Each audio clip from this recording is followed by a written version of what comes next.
The fraud alert pinged my phone at 2:17 p.m. on a Tuesday.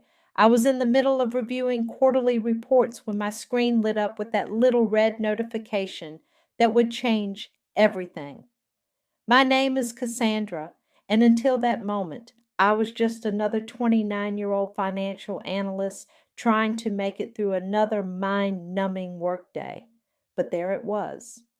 Unusual activity alert. New auto loan application.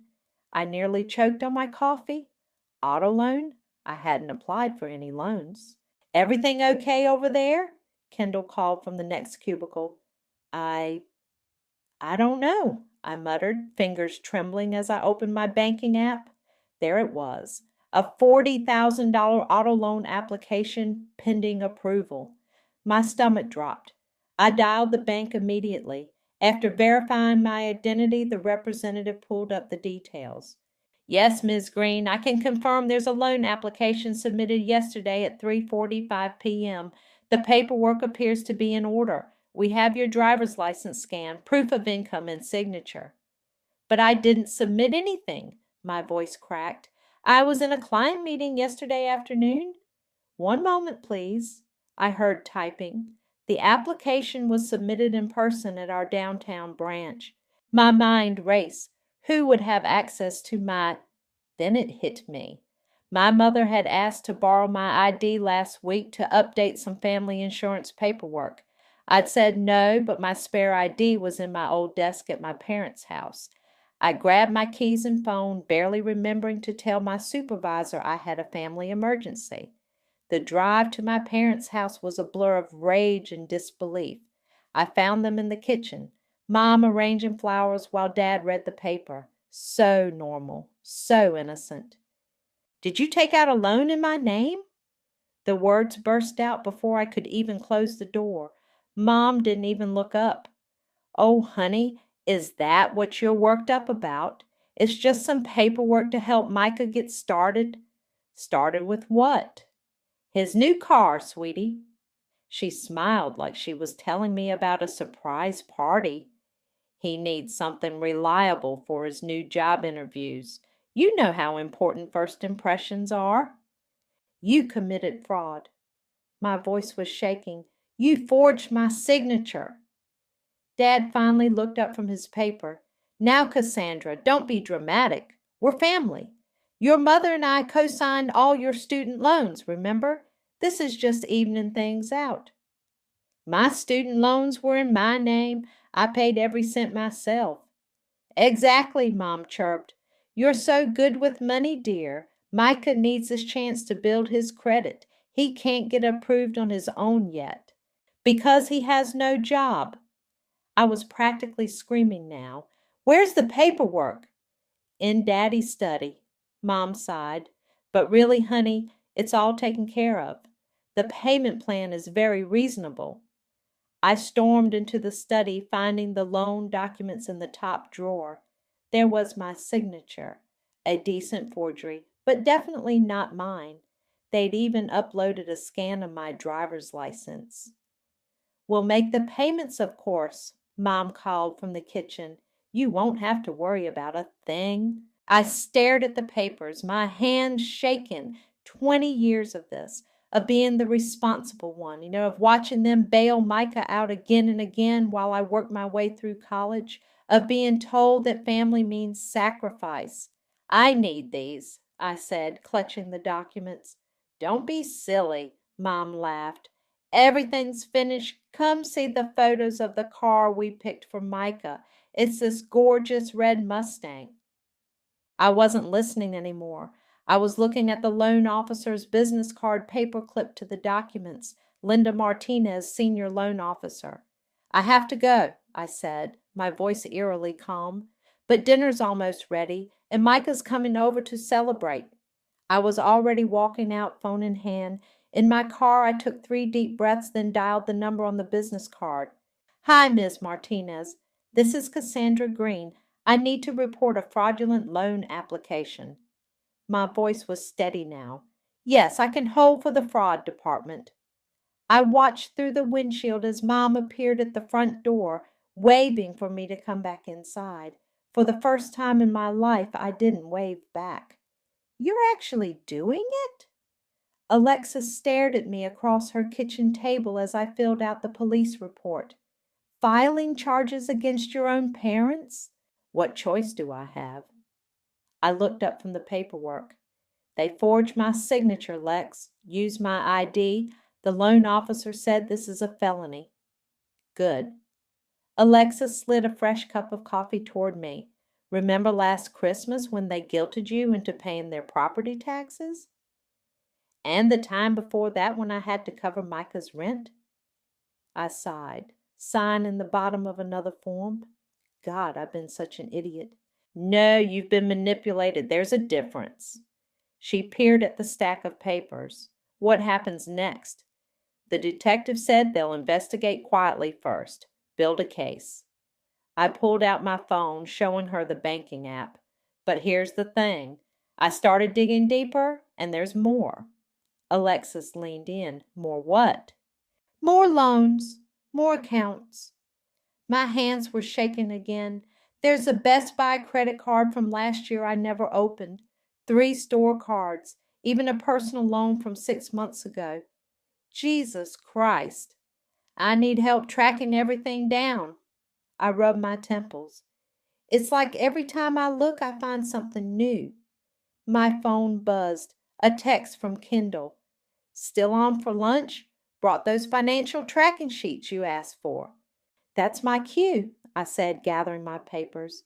"Kendall's helping me build a timeline for the detective." "Kendall from work?" Alexis wiggled her eyebrows. "The cute one who always brings you coffee?"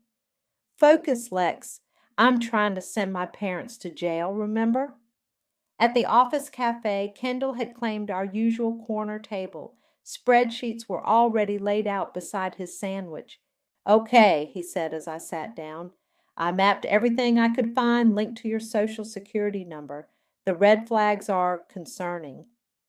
I scanned the documents. "They've been doing this for years. Look at the patterns." He pointed to a column. "Small accounts at first, always paid on time, building credit history, then bigger loans, more frequent applications." They were testing how much they could get away with. "Exactly." Kendall's expression was grim. "The auto loan was just the latest escalation." My phone lit up. Mom calling again. 7th time today. I declined it. "They really think I'll just let this go," I muttered. "Like always." "Speaking of which," Kendall slid another paper across the table. "The bank's fraud department called. They're required to contact the account holders for verification before proceeding with the investigation." "Account holders?" My stomach dropped. "You mean they're going to call your parents within 48 hours?" I grabbed my phone, dialing the detective's number. Voicemail. "Detective Rogers, it's Cassandra Green. The bank's about to notify my parents. We need to move faster." Back at my desk, another memory hit me. Last summer, Dad asking to borrow my W-2 forms for their tax accountant. Mom insisting I leave a signed blank check for emergency house repairs while I was on vacation. How long had they been planning this? My phone buzzed again. Micah this time. Mom's crying. "Why aren't you answering her calls? Don't be selfish." Selfish? Right. Like when I emptied my savings to pay his community college tuition, or when I covered Mom's medical bills instead of taking that job in Chicago. "Everything okay?" Kendall appeared at my cubicle, concern etched on his face. "No," I admitted, "but it will be." I pulled up my email and started typing. "Detective Rogers, I'm attaching additional evidence of fraudulent accounts opened in my name. I'm also requesting an emergency protective order." My phone lit up again. A text from an unknown number. I opened it and froze. "Ms. Green, this is Officer Martinez from the Fraud Department. We've scheduled a meeting with your parents tomorrow at 2 p.m. to discuss the auto loan application. Standard procedure requires we notify all parties involved." The walls seemed to close in. 24 hours. That's all I had before everything exploded. I looked at Kendall still hovering nearby. I need a favor. Name it. Help me pull every transaction record, every document, every piece of evidence we can find tonight. He nodded, already pulling up a chair. I'll order dinner. This might take a while. My phone buzzed one final time. Mom again, but a text now. Family dinner tomorrow night. Non-negotiable. We need to discuss your attitude about Micah's car. I turned my phone face down without replying. Tomorrow would be a discussion, all right, but not the one they were expecting. The red Mustang gleamed in our parents' driveway, a giant blue bow stuck to its hood. Micah was practically bouncing as he showed it off to the gathered family friends. 0 to 60 in under 5 seconds, he bragged, running his hand along the hood. And check out these rims.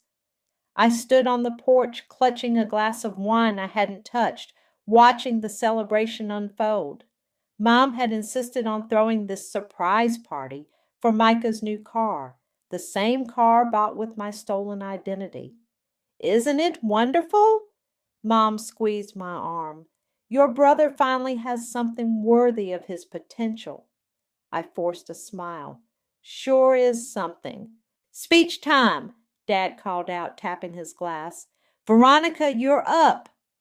Mom stepped into the center of the gathering, beaming like she'd just won an Oscar. We're here today to celebrate not just a car, but a new chapter in Micah's life.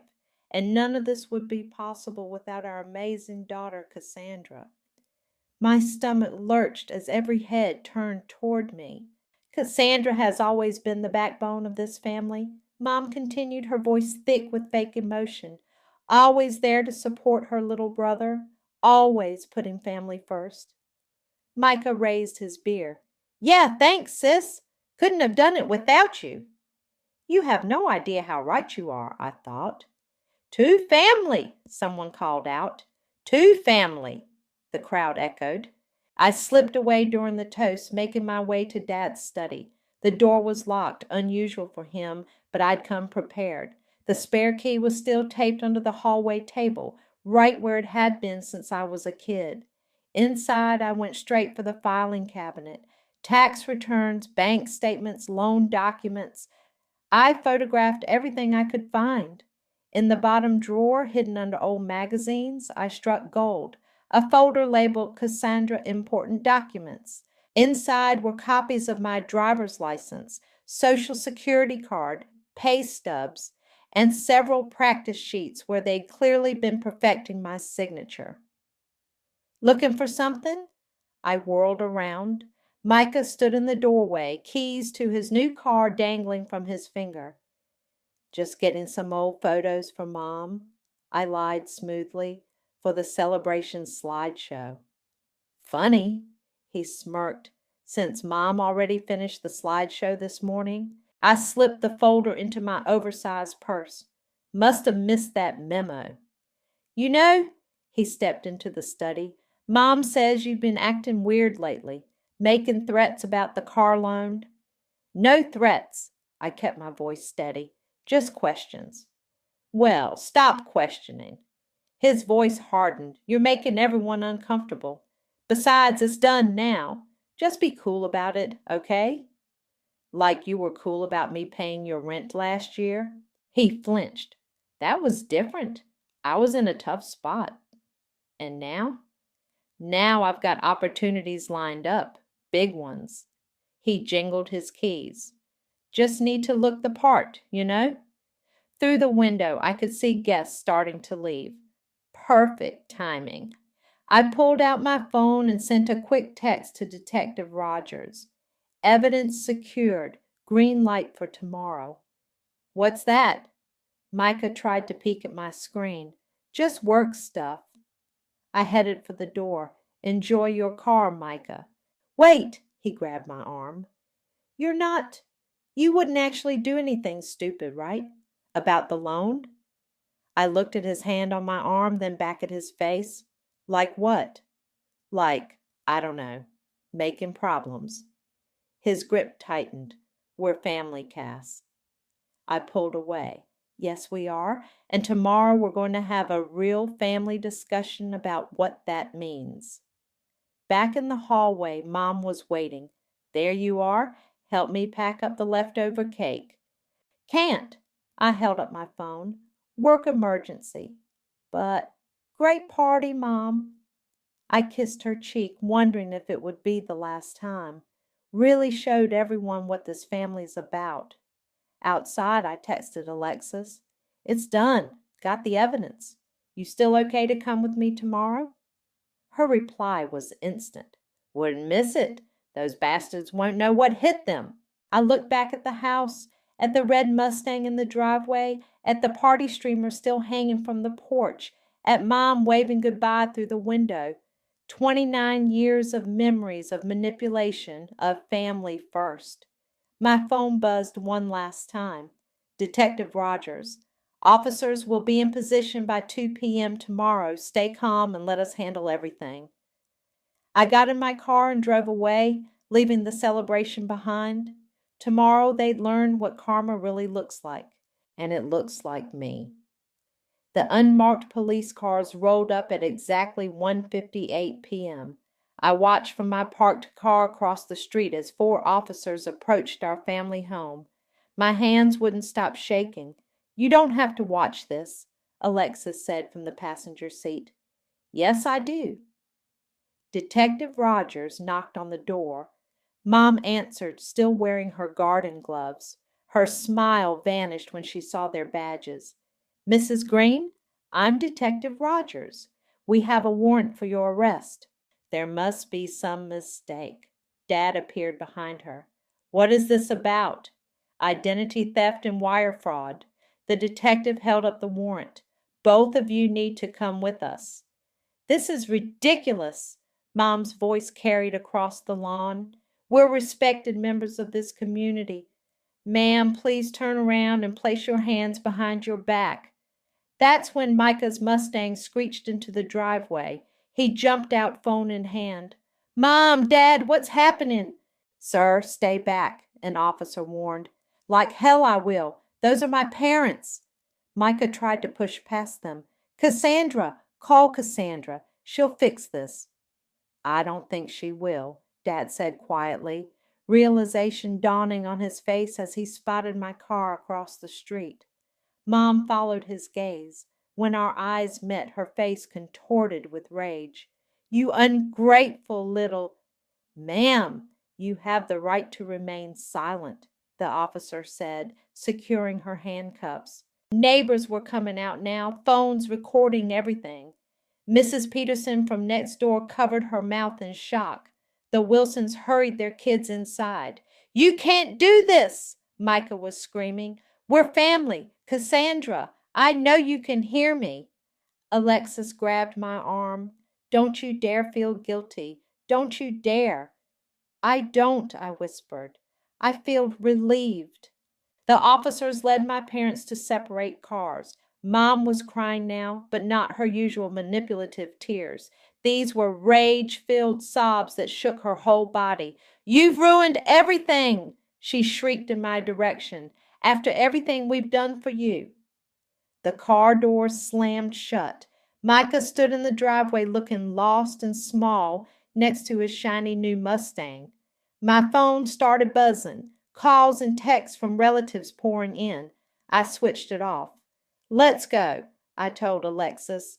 Before? Too late. Micah spotted us and ran toward the car. You did this. You called the cops on our parents.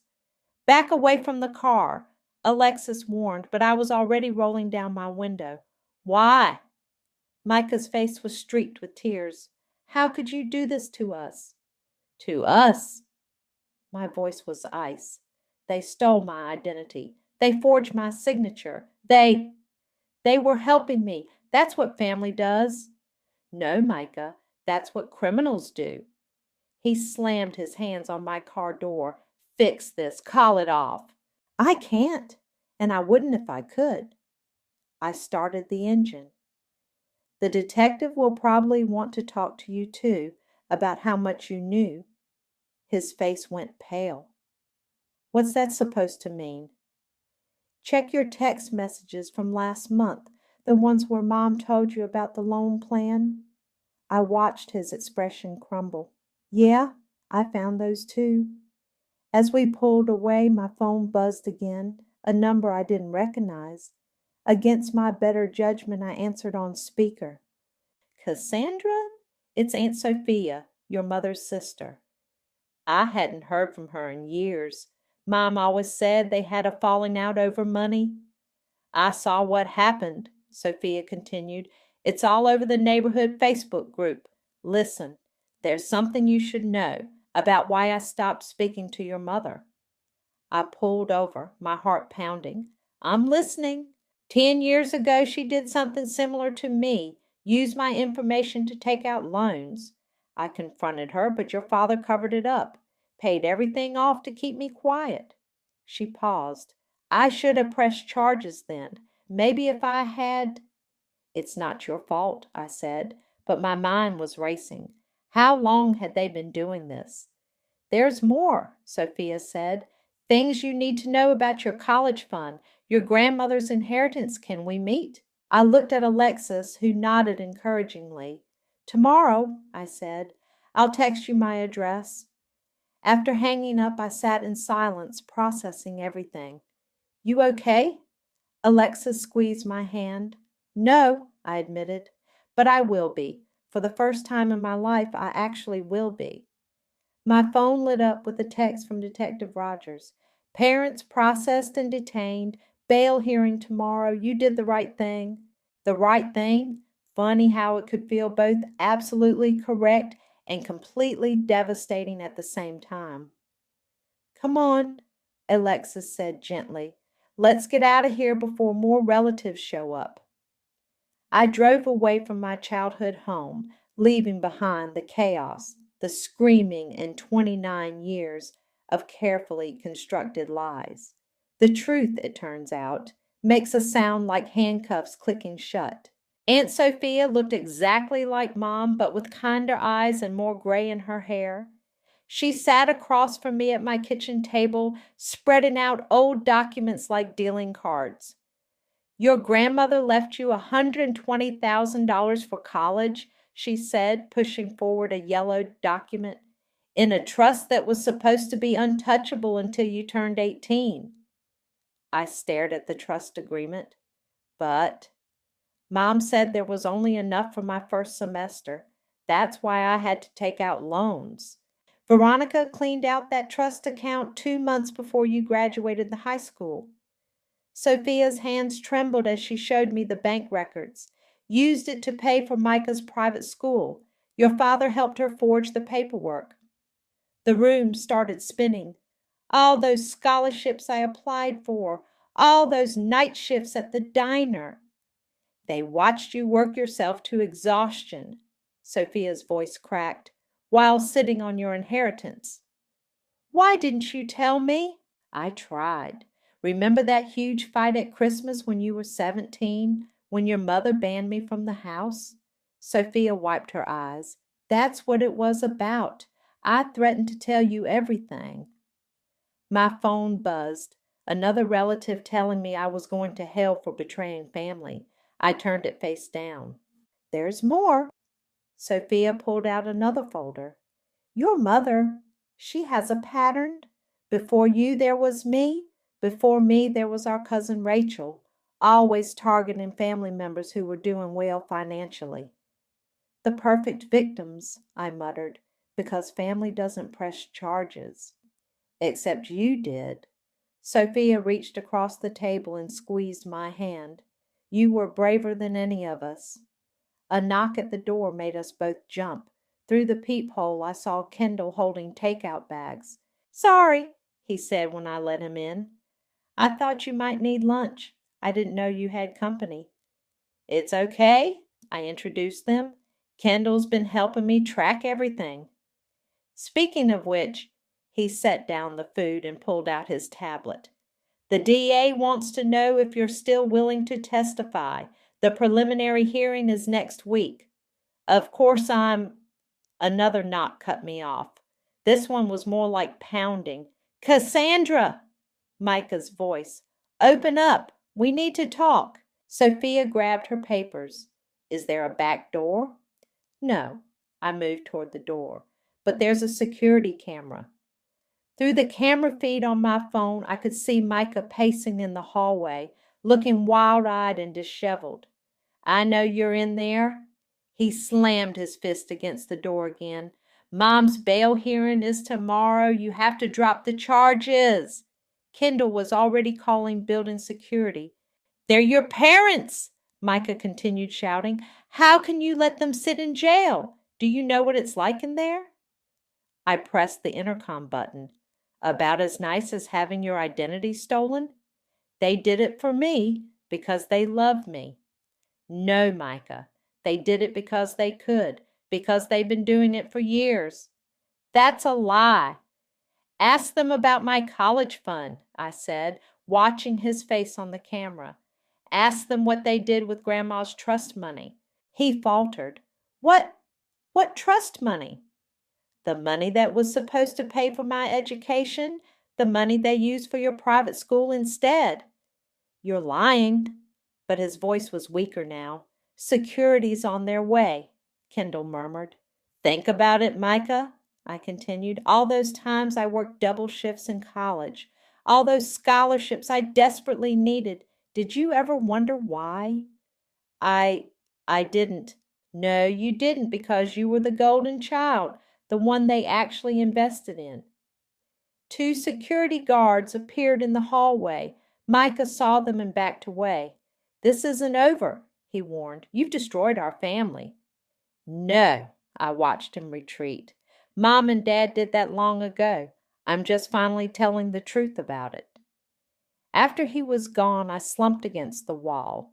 Sophia and Kendall exchanged worried looks. Maybe we should postpone the rest, Sophia suggested, gathering her papers. No, I straightened up. I need to know everything. Every lie, every scheme, every betrayal. I'm done being in the dark. My phone buzzed with a text from Detective Rogers. New evidence uncovered. 3 more fraudulent accounts linked to your parents. Different victims. How soon can you come in? I have to go to the station, I told them. There are other victims. Kendall grabbed his keys. I'll drive. Cassandra, Sophia called as we headed out. What you're doing? It's not just brave, it's necessary. Some families need to be broken before they can be honest. I nodded, thinking of Mom's face when the handcuffs clicked shut, of Dad's quiet resignation, of Micah's desperate pounding on my door. The truth hurts, I said, but lies destroy.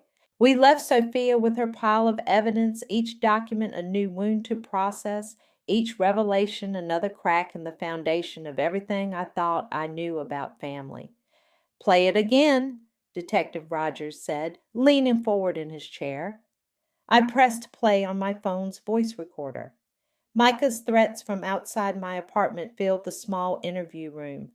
You better drop the charges or I swear to God, Cassandra. Remember when we were kids? Remember all those secrets I kept for you? Maybe I should start talking. Classic intimidation. Rogers made another note. And you said he's been sending texts too? I pulled up the message thread. Dozens. Started right after Mom and Dad were arrested. The detective scrolled through them, his expression darkening. These aren't just angry messages. He's threatening to fabricate evidence against you. He's desperate, I said. The bank froze the car loan after the fraud report. They're going to repossess his precious Mustang. There's something else.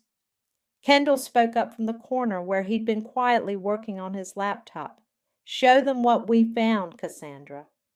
I pulled out a stack of printed text messages, conversations between Mom and Micah from the weeks before the loan fraud. Mom, don't worry, sweetie. We've got it handled. Your sister's credit score is perfect. Micah, but won't she find out?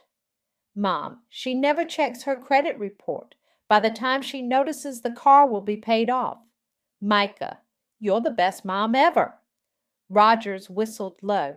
He was in on it from the start. Keep reading, Kendall said grimly. Micah, what if she gets mad? Mom, please, she'll do anything for family. Remember when she paid your rent? Micah, true LOL. Guess that's what big sisters are for. My hands were shaking as I set down the papers. He knew the whole time he knew. This changes things. Roger started typing rapidly. We'll need to add him as a co-conspirator. The DA will want to. A commotion outside interrupted him. Through the glass wall, I saw Mom being led down the hallway in handcuffs, Sophia trailing behind her. You turned my own sister against me, Mom screamed when she spotted me. Happy now? Is this what you wanted? An officer tried to guide her along, but she planted her feet. I gave you everything. She was crying now, mascara running down her face. I'm your mother. No. Sophia stepped between us. You're a thief who happened to have children. They led Mom away, her sobs echoing down the hallway. Sophia came into the interview room looking drained. She tried to use my retirement account for bail, she explained. Apparently she still had my passwords from before. Jesus, I whispered. The good news, Rogers interjected, is that this gives us probable cause to dig deeper into their finances. Every account, every transaction. My phone buzzed. Alexis checking in. You okay? Need me to come down there? Before I could reply, another text came through. Micah again. Hope you're happy now. Mom's losing her mind in there.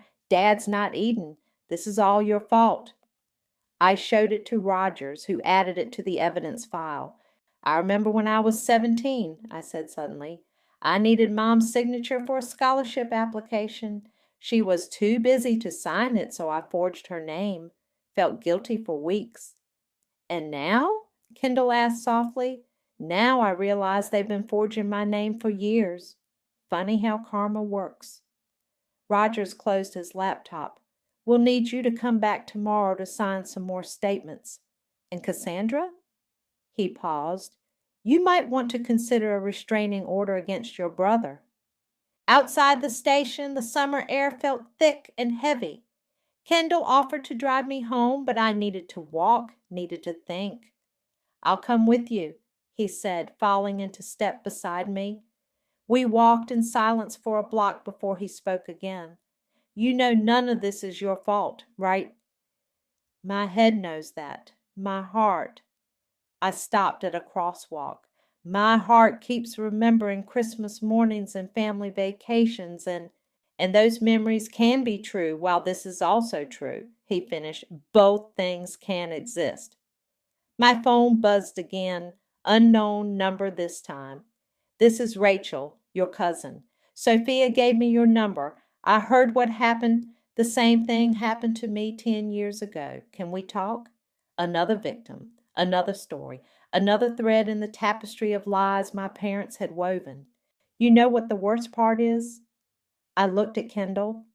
I keep waiting to feel guilty, to feel like I've betrayed them. But all I feel is free, he suggested. Angry, I corrected. Really, really angry. He took my hand, surprising both of us. Good. Use that. We walked on through the gathering dusk, my phone continuing to buzz with threats and pleas and long-buried truths coming to light. Tomorrow I'd have to face more questions, more revelations, more pain. But tonight, for the first time, I was walking toward something instead of running away. The courthouse hallway felt too bright, too sterile. I sat on a hard wooden bench, sandwiched between Alexis and Kendall, watching people hurry past in suits and uniforms. All rise, the bailiff's voice carried from the courtroom. That's our cue. Alexis squeezed my hand.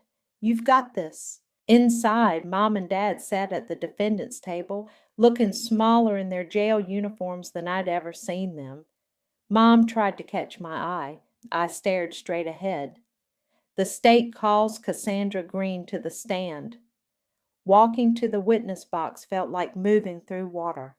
The prosecutor, Ms. Martinez, approached with a gentle smile. Ms. Green, please tell the court about when you first discovered the fraudulent auto loan. I described the fraud alert, the confrontation, the years of financial abuse. With each word, Mom's face grew darker. And these documents? Ms. Martinez held up a stack of papers. Show a pattern of identity theft spanning how many years? At least 5 that we've confirmed. My voice stayed steady, possibly more. Objection. The defense attorney stood. Speculation. Overruled, the judge said. Continue, Ms. Martinez. Tell us about the college trust fund, Ms. Green. Mom suddenly stood up. This is ridiculous. We're her parents. Mrs. Green, sit down, the judge warned. We gave her life. We raised her. And this is how she repays us? Order in the court. The judge banged his gavel. You ungrateful little... Mom lunged forward, but Dad grabbed her arm. Remove the defendant, the judge ordered.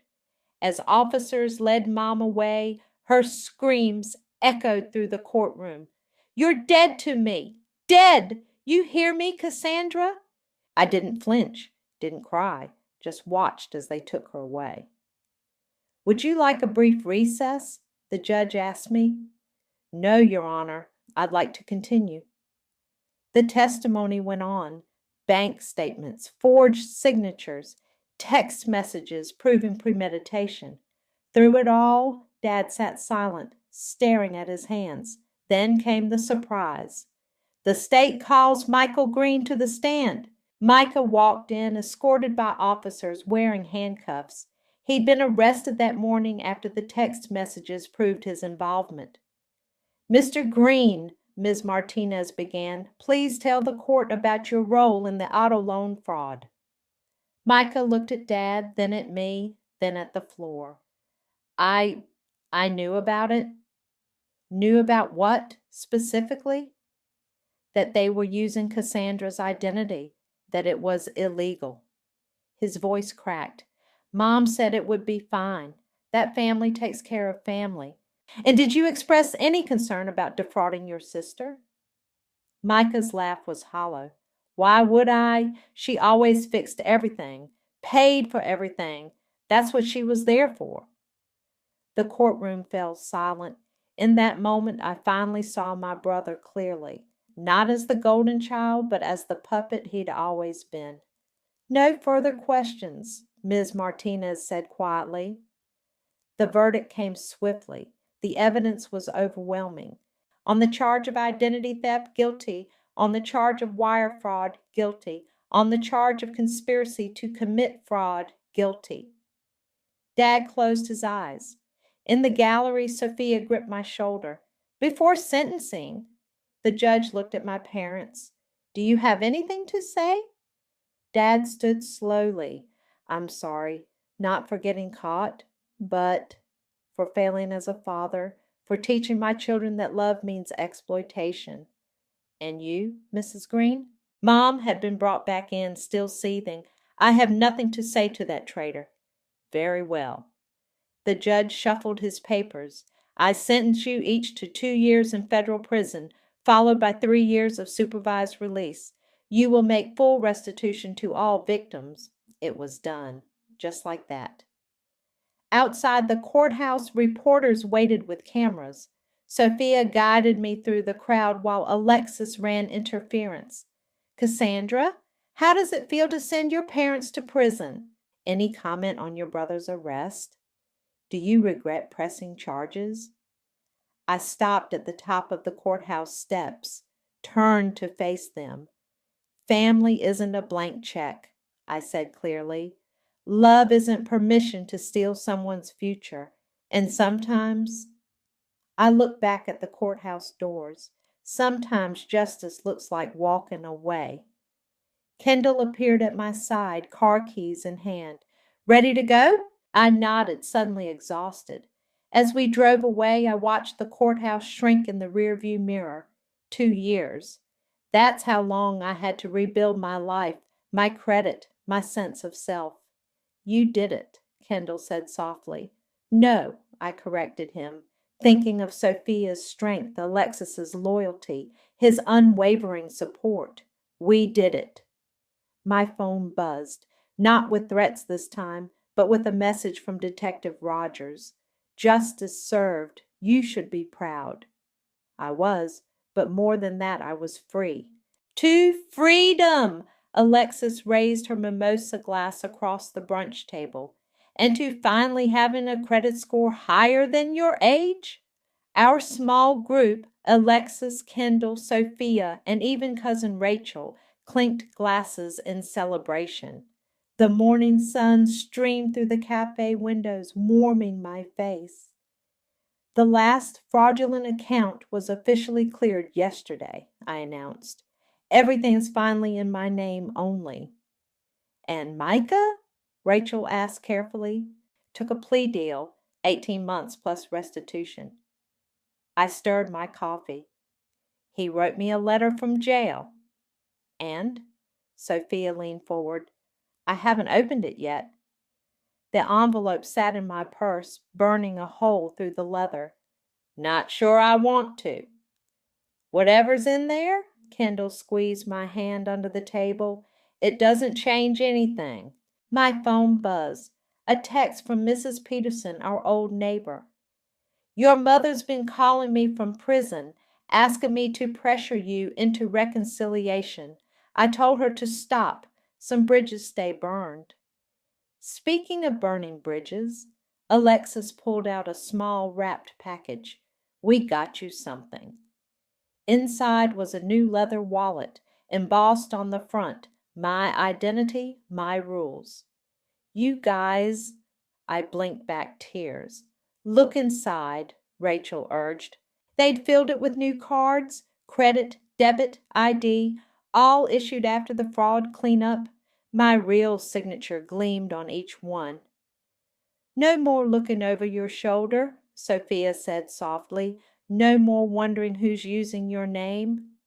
And definitely no more random car loans, Alexis added, making everyone laugh. The waiter arrived with more coffee. As he poured, I pulled out Micah's letter. Do it, Kendall encouraged. We're all here. The prison stationery crackled as I opened it. Cass. Jail gives you a lot of time to think. I've been thinking about that scholarship form you forged Mom's signature on. Remember? You got caught because you made her oh too perfect. She screamed at you for hours about trust and family honor. Funny how that works, right? I'm not writing to apologize, or maybe I am. I don't know how anymore. But I do know this. You were never the family disappointment. You were the only one strong enough to break free. The Mustang's gone, my freedom's gone, but you're finally living. Micah. I folded the letter carefully, tucking it into my new wallet. You okay? Alexis asked. Actually, yes. I stood up. There's somewhere I need to go. Anyone want to come with me? 20 minutes later, we stood in front of my grandmother's grave. I placed fresh flowers against the headstone. Hey, Grandma, I whispered. Sorry it took me so long to understand what you tried to tell me about standing up for myself, about real family. Sophia touched the headstone gently. She'd be proud of you. She always said you were the strong one. Strong enough to walk away, Rachel nodded. Strong enough to start over, Kendall added. My phone buzzed again. Another prison call attempt from Mom. This time I didn't even look at the screen before declining it. You know what the weird thing is? I said as we walked back to our cars. I thought revenge would feel bigger, like some huge dramatic moment. And instead, Alexis prompted, instead it feels like peace, like finally being able to breathe. Back home, I hung my new wallet on the key hook by the door, right next to the spare key to Kendall's apartment that he'd given me last week. My bank statement lay opened on the counter, showing black numbers instead of red for the first time in years. Want to get dinner later? Kendall asked, wrapping his arms around me from behind.